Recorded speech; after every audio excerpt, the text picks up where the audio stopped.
Hello, dear viewers. Welcome to the Nollywood Insiders. This is yet another wonderful movie review edition. I am your host, and my name is New Heaven. Thank you to Camera Joint for making this video possible. So let's go straight up to what we have for today. Our first movie is the amazing blockbuster movie, Shina. Wonderful. So we have our protagonist as the excellent, the amazing Timini Egbuson. Recently, he just came out as Nollywood's most bankable actor. That came with a lot of congratulations, and this is a special congratulations to you from the Nollywood Insiders. So straight up to the movie, excitedly, it was actually executively produced by Timini Egbuson as well. It has the plot of the rural Lagos area, and it talks about Timini Egbuson, who played the role of Shina. In the movie, he was more like a reformed cultist. He was able to get out from the cult group by sacrificing his mother. According to the movie, if you want to get out from the group, which is called the Saints, you have to make a huge sacrifice. And the movie actually started off when he was driving his mom to the hospital. The mom was really sick. She was crying, she was weeping, she was in a lot of pains. He took her to the hospital for treatment. Apparently, she had cancer symptoms, so it was a very serious thing. He was asked to leave to go and try to get at least 1 million naira before the end of the day. At that point, he was just so confused because being a random taxi driver, you know that 1 million is not something you make in a day when you go out. The movie in general is a good one. I feel it was a bit rushed at the end because a lot of scenes were coming up, a lot of unnecessary scenes actually. But then let's pinpoint a few details from the movie because of course, I'm not here to give you the entire gist. If you want to see it, it is right now streaming on Netflix. I would say that Timini didn't really give us 100% of what I was expecting from him. How do I say it? He was not really emotionally connected to his role at all times. There are some scenes where he's supposed to cry, to show us that he's really pained. But instead, we just had like a frown face. He wasn't really out there. He didn't really put out the entire, emotional, my mom is sick, I need to get money. And there was a scene where the police officer stopped him on the road. For someone whose mom is in the hospital, I was expecting that his first line would be, please, my mom is sick, just let me go, please, I need to. But instead he was like, Mr. Police, just allow me to go now, just let me go, allow me to go. You really need to give them a serious reason, you get? Not just, please let me go. They need to know that there's a reason why you need to rush off. And there were scenes where someone was murdered in his presence and he was all, scared, so afraid. For a former, as in cultist, he's not meant to be all shaky and stuff. So if you really want to make it to appear real, you should give us a real vibe. If I was a former cultist and I see blood or I see a gun, there's no need to shake. This is something I've done over the years. Do you understand? And then Mr. Bamidele, he's actually the antagonist of the movie, and his steeze and composure was on 100. Like, he is that kind of villain that you would just want him to keep talking. He embodied his role. He took his time,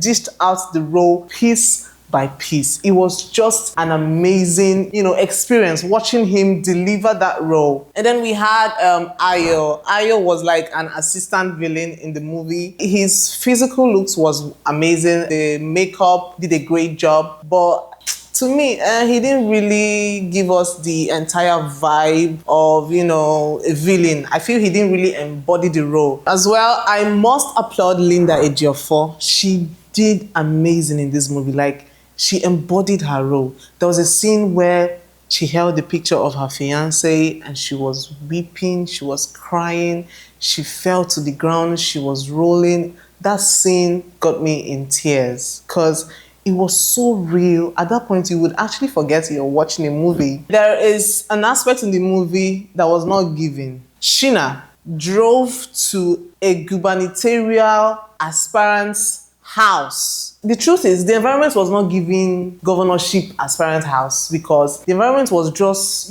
so rural, so quiet, so silent. And then how did Ayo come down from the car, walk into the house of a gubernatorial aspirant's house, shot her, shot her campaign manager, and just got out? Like, they didn't really give us the entire gist, because in real life, you can't just walk into someone's house like that. Like, it's not obtainable. There should be, police officers, soldiers, especially on the night of the election, like on the eve of the election. It was, the scene was not really given. It was not realistic. They didn't really give us what happened. They just showed the scene. How did he get into it? Were the security people, were they bribed? We need to know. And then the movie talked about where they were asking if what Timini Egbuson sacrificed to be able to get out of the court, like I said earlier, the saint. I feel there should be like a bit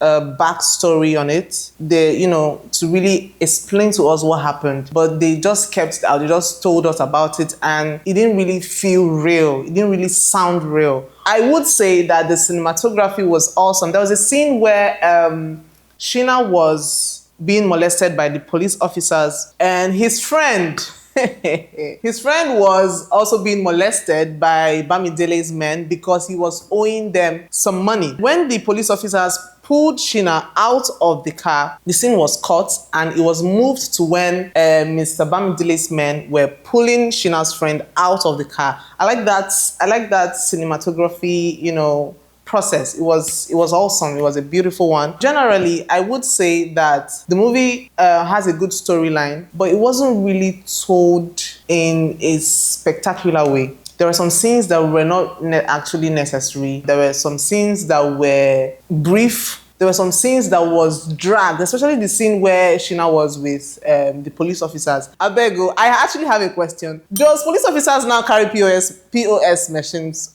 around? Because the scene where the police officer said, Shina, you have to bring your ATM, we have a POS. I don't know if that's like a new thing, but I'm not sure police officers carry POS machine around. If they do, please let us know in the comment sections. It was a very, very hilarious moment for me. I'm like, the makeup and the costume team, they did such a great job. They had the perfect clothes for the cast, and the hospital scene, it was just so real. I don't know if it was created or they actually got a real hospital, because the offices of the doctor, the place where the patients were placed, it was just so real. You would know that this is in a Nigerian hospital setting. But the police station, what happened? Because that's looking like a duplex. It was not really giving police officers place. I feel like since you know that the structure is not actually a police structure, there was no need giving us a broad view of the police station, because all they did was get a house and then paint the 3 colors of the police station, which is generally known, around it, and that was it. It wasn't giving police station. You won't even know that this is a police station if you're passing. But the inside view, the view from the inside was good. You will know, okay, this is a standard police station.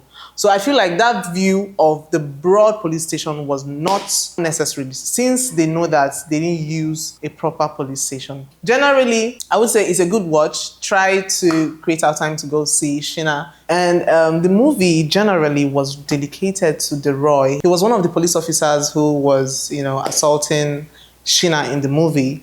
And he passed in December last year. So the entire movie was dedicated to him. Rest in peace, Mr. Deroy. All right, so that is it on the movie Shina. You need to see the movie. It is interesting. It will get you crying. It will get you laughing. It will get you, emotional. And it is a very wonderful crime thriller. And it was a good watch. It was worth it. And if you've seen the movie, let us know your thoughts in the comments section.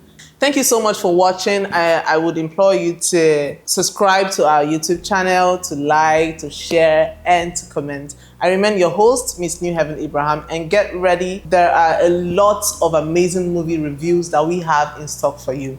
If you have any movie that you want us to review, just type it down in the comment section and we'll review it right away.